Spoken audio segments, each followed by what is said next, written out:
On Sunday night, AAA Lucha Libre aired the Triplemania Regia event for the year 2025, and man, it was a great pay-per-view. But the main event is what ruined it for me. And you can watch the pay-per-view on YouTube for free, and just go to the type in AAA Lucha Libre, and you'll be able to find the whole event. It's an hour 42 minutes, and they had three matches, but it worked out perfectly. Like the first match was for the TNA X Division Championship. You had Moose defending against the Joe Hendry, El Masa, and uh, Ego and Dr. Wagner Jr., one of the guys that was at Worlds Collide not too long ago. Dr. Wagner got some good offense in, did a Hurricane Rana to Moose. You had the usual corner spot in Fatal Four Ways where it's two guys trying to do a suplex and then they get power bomb. Same spot. I mean, I wish they'd do something different in Fatal Four Ways, but it is what it is. Moose and Joe Hendry, they went at it for a little bit, and they're going to be in a 10-man tag team match on Impact this week, this Thursday. So I'm definitely excited to see that. You had Joe Hendry. Joe Hendry got a loud pop too in Mexico. They did the Mexican version of his theme song, so that was really cool to see. Then Joe Hendry took Moose down with a suplex.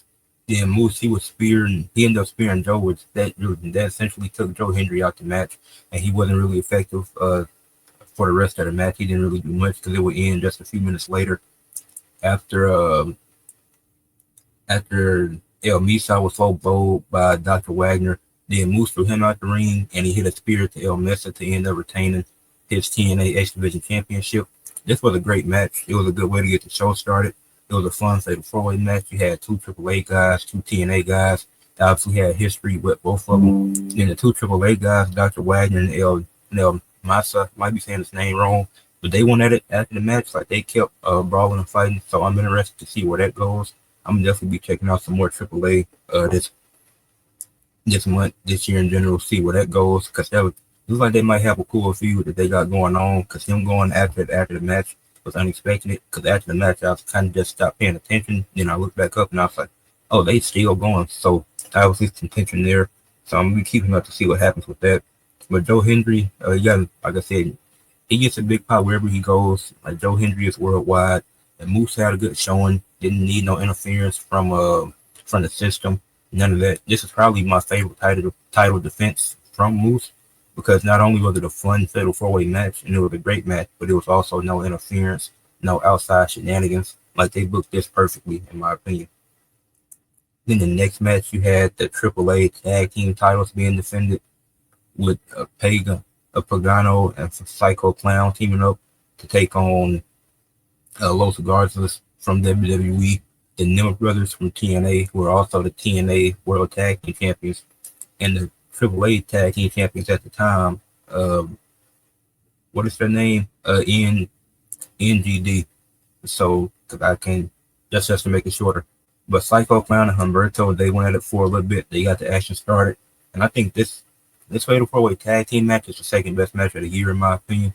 I think the only match better than this was Anarchy in the Arena at the last AEW pay-per-view.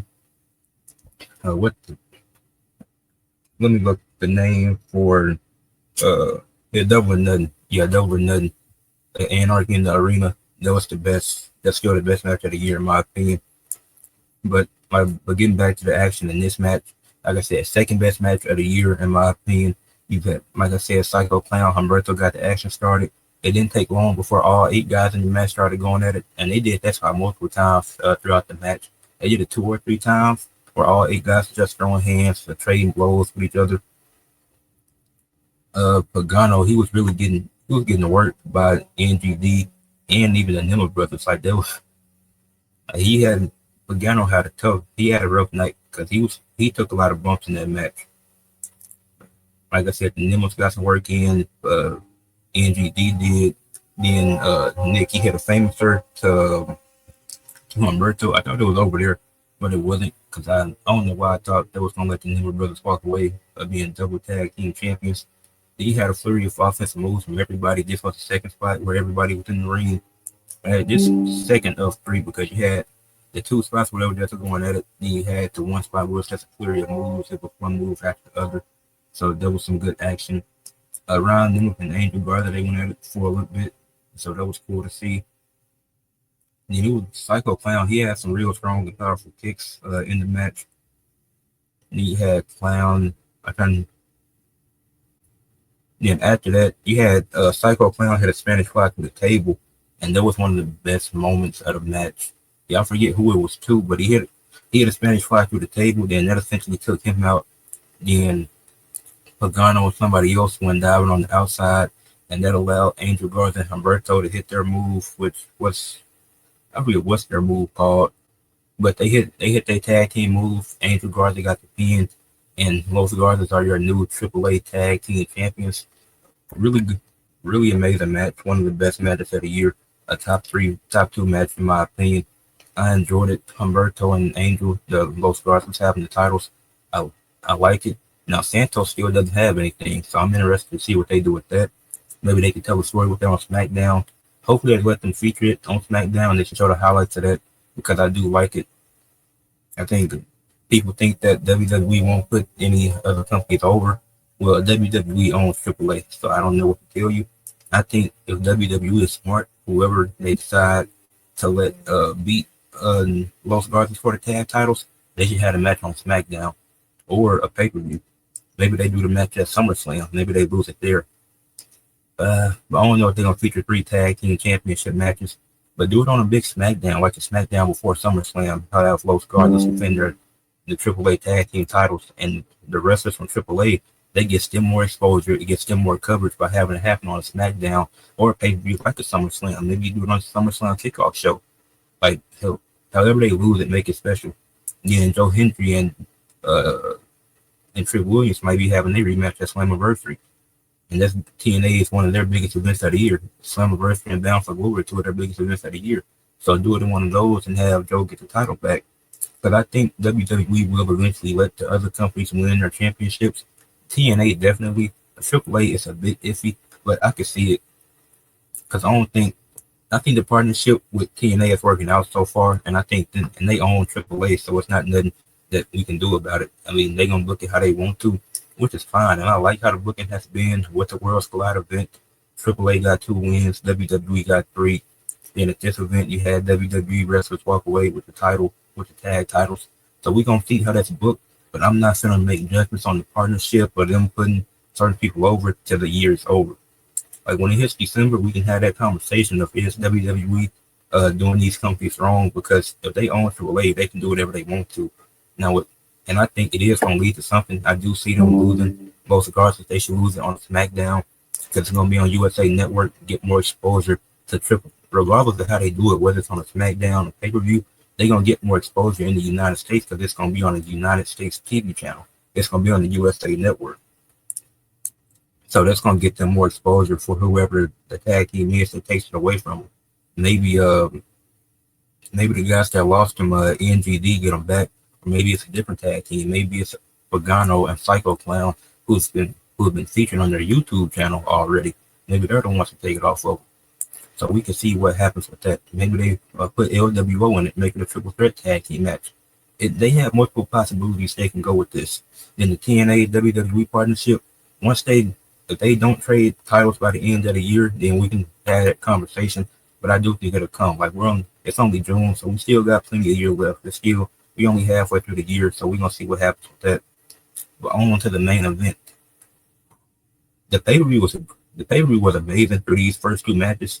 The Fatal 4-Way for the X Division title with Moose retained. The Fatal 4-Way tag team match where Los Garcias became new tag team champions.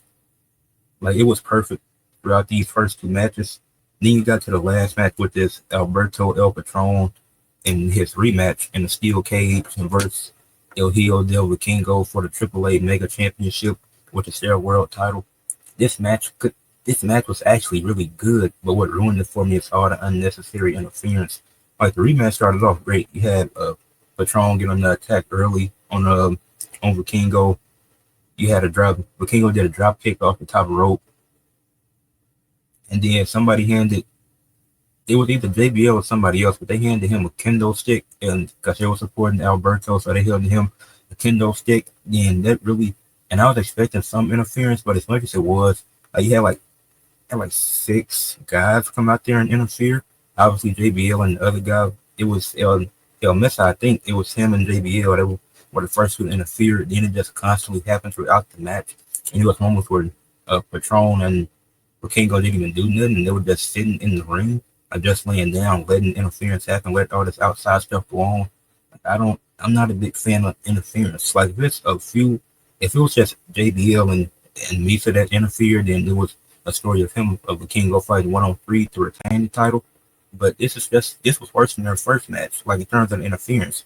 Because match quality wise, this match was better than their first match that they had, but it was more interference in this match than the second match. And there was a lot of interference in the first match too. So it's like you can't have a clean match. Like it's in a steel cage, at least try to make it a bit clean. Or maybe just have JBL interfere, but don't have multiple people interfering in the match because it really takes away from it. JBL introducing the table, that's one of the spots I remember. Then they both went through the table and like a few minutes later, but it wasn't instantly. You had a fire extinguisher being involved for no reason that wasn't even used on either El Patron or Vikingo. He's one of them used it. So I was really confused throughout the match. Vikingo did a hurricane runner off the top, uh, off of the steel cage, and then Patron was handcuffed, but I think he got a handcuff and didn't even do it properly, and then he escaped the handcuffs, but he just had to sit there like an idiot because he wasn't supposed to win, so he can't just leave the ring, despite not being cuffed. So, Vikingo ended up retaining, as he should have. He ended up retaining the AAA Mega Championship. But this match is what ruined it for me. Like, this main event flopped so bad because the constant interference is just unnecessary. The interference spots was bigger than the actual spots in the match. And I don't like that. Like, it was a bit better than their first match, but their first match was solid. This was a good match. But it would have made more sense if the Fatal 4-Way Tag Team match main evented over this. Even the Fatal 4-Way match earlier in the night, like this, I was not a fan of this match. It was a good match, but I felt like the interference ruined the match for me. And because of that, and then it was only 3 matches on the card. They probably could have used one more match. I wish they should have put a women's match on the card so we could see some more of the women in AAA. Like the 2 that had the match with Stephanie Valkyria and Lola Vice at Worlds Collide. They look good in the ring, so you could have put them out there again or featured some of your other women on the roster in a one-on-one match. But overall, I get a pay-per-view 8 out of 10. It was a great pay-per-view, but the main event ruined it for me. But make sure y'all leave a like on the video, subscribe to the channel, and comment, and let me know if y'all want to see me do more AAA content.